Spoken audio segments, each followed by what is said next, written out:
Our prayer, our meditation, our sharing of the gospel, of the words of God is the one that energizes me.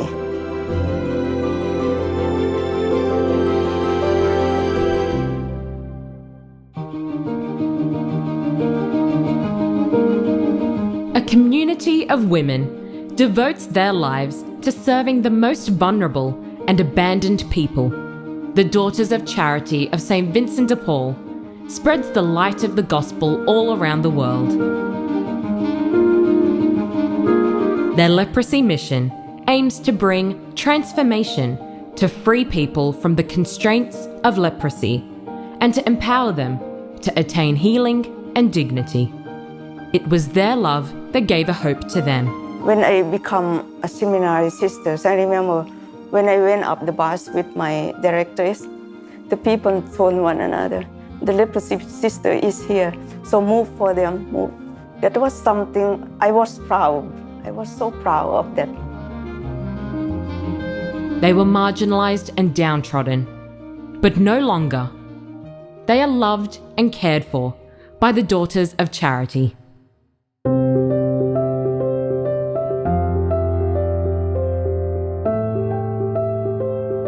My name is Sister Ratana Sriwarakul.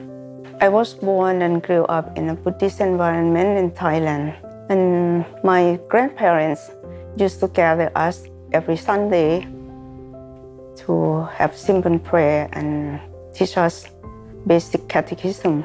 Our home was the place of worship when the priests and nuns come to our place. I like most of the sisters who come to my place. Most of them are kind, friendly, but never get my attention to be like them. I have my own dream to become an engineer and have my own family when I grow up.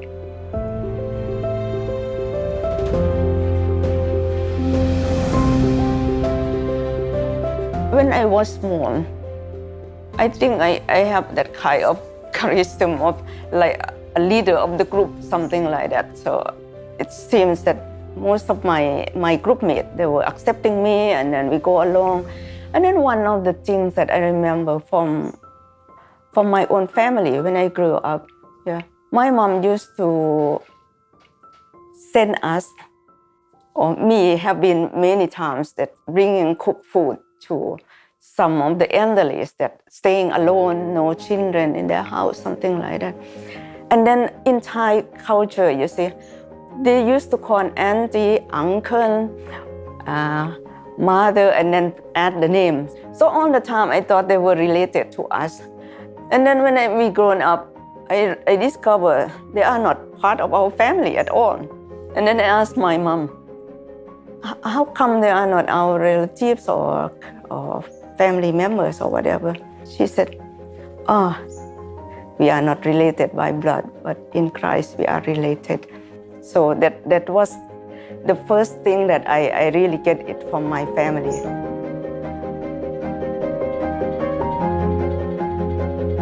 One time when our uncle came to our house, and then he told my mom, why do you allow this girl, that means, to become a nun?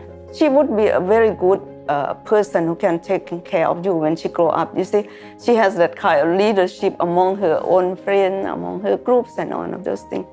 And then my mom told him, when we give to God, we should give the best, isn't it? I told her, Mom, do not say that. I don't feel that I am the best in the family. But she said, in the eyes of God, you are the best. That's why He called you. Though, when I look at my mom, as if she has very simple faith, simple love for God, but her heart was so big.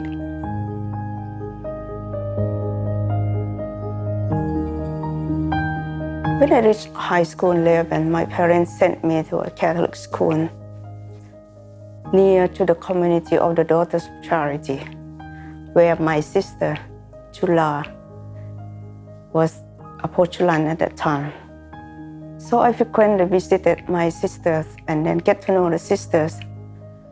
And one time we have opportunity to go to the leprosarium, where the Daughters of Charity work with the most marginalized.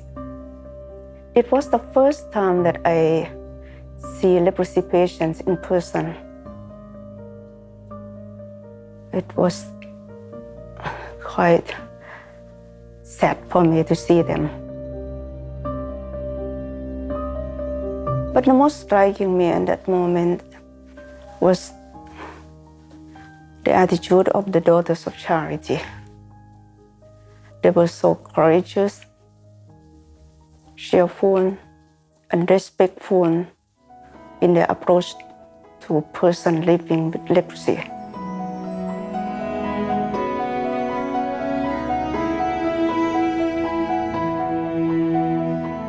I really feel like doing something like them. So I expressed it with my sister Chula, and she told me, "Oh, I am worried that you would not make it because you are easygoing person." That's what she know me for. Yes. And then when I talk it out with my spiritual director, he told me, it's very risky. The mission of the Daughters of Charity is very risky. I would prefer to direct you to other congregations that would fit you more. But anyway, I also talked to my parents, and then they told me, if God really called you, you will find a way, and then you will be that nun one day in that congregation.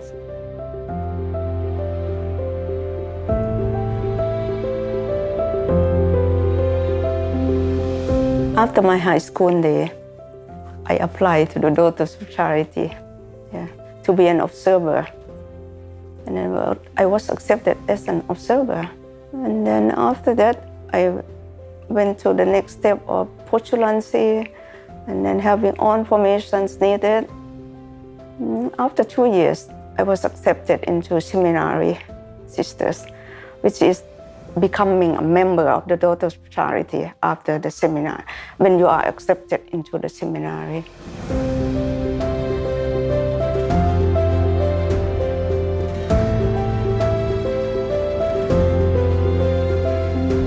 When I first met up with the leprosy patients, especially when I become a seminary sister, I remember when I went up the bus with my directress, the people told one another, the leprosy sister is here, so move for them, move. That was something I was proud. I was so proud of that, being a leprosy sister. Yeah, that means our work with this group of people were recognized. Actually, it was really recognized by the government. Yeah, that's why the government invited the sisters to be part of that, of the government's policies work in trying to reduce the number of people who are affected by leprosy. And then we really have to teach the community also to accept one another.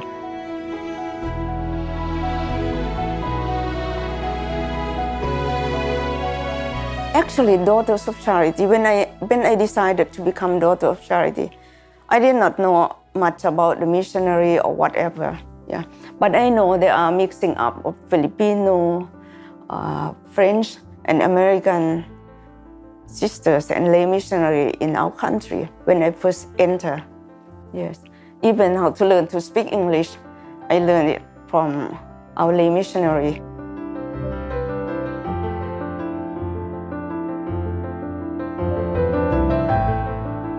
In the congregation, the formation started in Thailand. The formation depends on the readiness of the candidates. Yeah. Though in the constitution it said this much, this long, or whatever, but when it comes to the practical reality, they go according to the readiness of the candidates. Like in my term, when I was asked to move from observers into postulancies, I told my directors, it seems that I'm not ready for that. Can you give me time about 2 or 3 months to polish myself more, something like that? She agreed, okay, you can. That time, we call ourselves under Vows sisters. We have no vow yet. Because in our congregation, we don't have perpetual vows like religious. Daughters of Charity is not a religious. We are not religious. We are society of apostolic life. Yeah. So we don't have that kind of solemn vow like religious sisters. We only have first vow and then renew one of vow every year.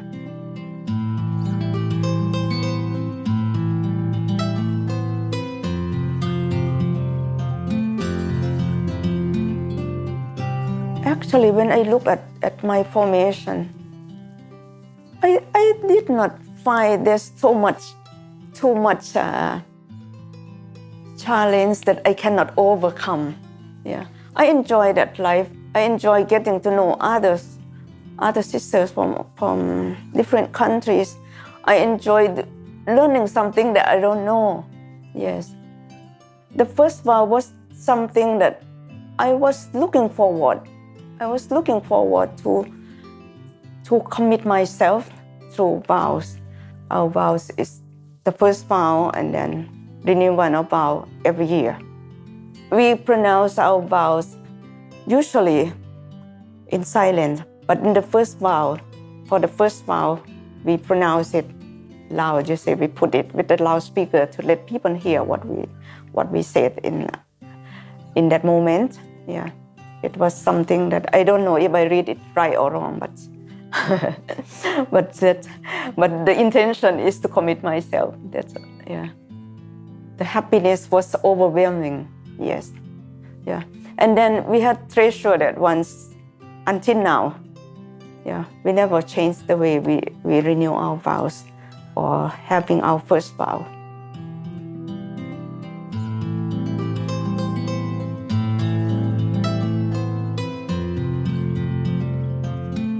After my vows, I was sent to study. Yeah, sent to study nursing, like what I tell you. And then after that, professional practice in one of the hospitals in the Philippines. Yeah, so to make me more familiar myself with the hospital. That time I was working in the ICU. It was quite challenging as well because the language itself, you see, because when you are in the foreign study, most of the people would speak with you in English. But when you are in the hospital itself, especially we have service ward where many of the poor people don't speak English. So I have to learn Tagalog by every day writing down what are the new words that I need to learn. And then, of course, learning to talk in Tagalog and English all the time.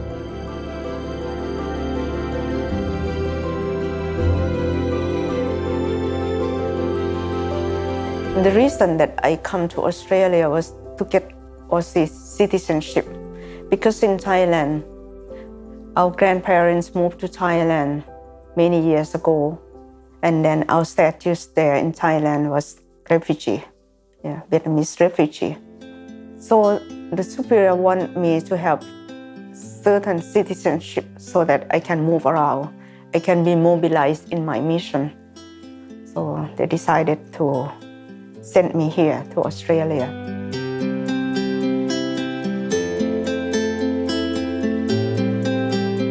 And I have sisters here already. Chula came ahead of me. I was assigned to work with the elderly in the St. Joseph's Home in Newcastle at Sandgate, St. Joseph Home. After that, I was assigned to Noarlunga is South Australia. That time I get to know many elderly people in Noarlunga. And then also with the community, Filipino community, because when they learned that I was in the Philippines before, what they used to do was to invite me whenever they have some gathering, those occasions. So I become part of the Filipino people very much.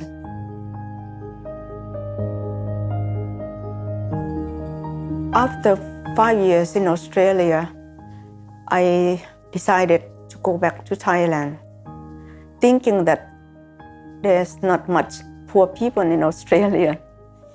I always think that the government can afford, the government can help their own people. You see a lot of welfare things going on here. I think maybe in Thailand there are more needs there. So I decided to go back to Thailand. And in Thailand, I was assigned to work in the community base for persons with disabilities. I was there about 22 years working on this project.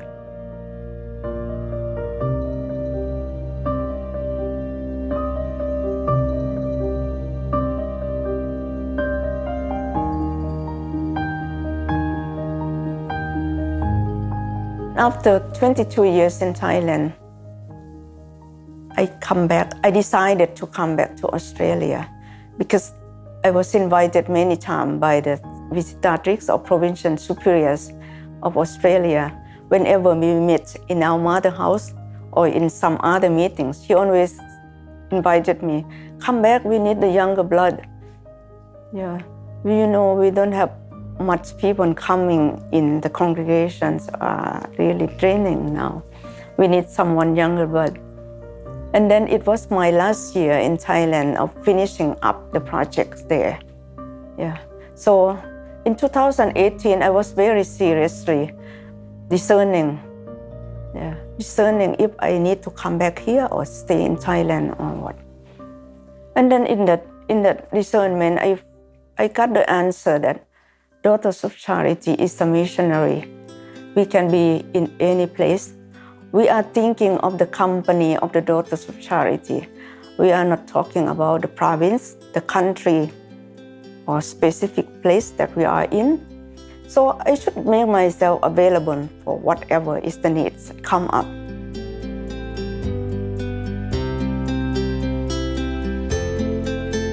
The coming here of me is really to prepare ourselves to be in Elizabeth.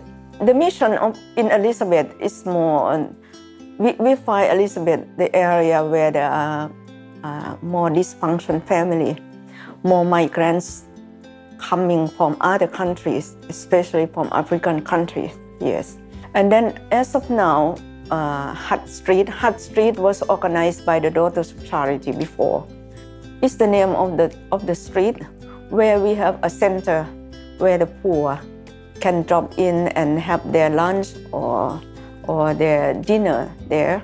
So on and on, our work is really aiming towards the poor.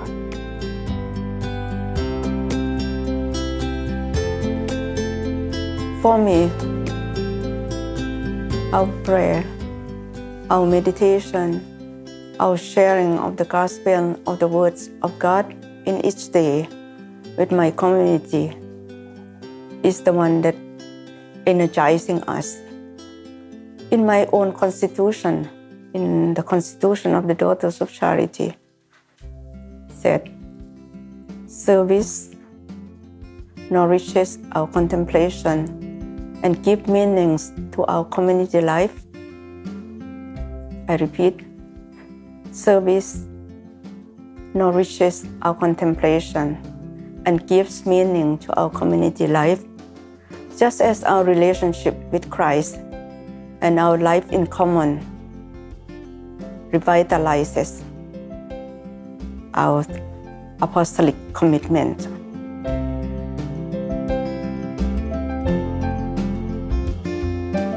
This year is my 43 years as a Daughter of Charity. I think my life becomes meaningful when I can give myself to others, when I can participate in the mission that Christ called me to reflect His love and compassion for my brothers and sisters who are in need, like what Jesus Himself did in His time.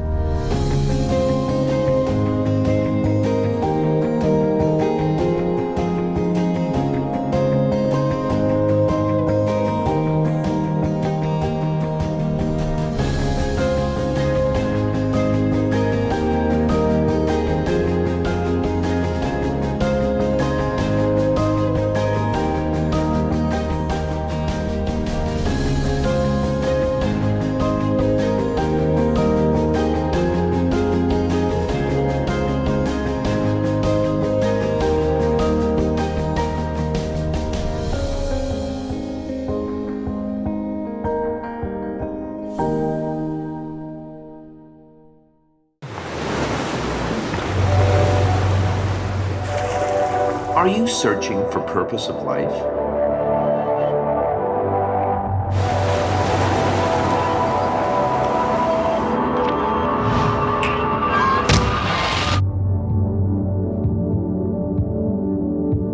Discover your true identity. Stay tuned to Shalom World.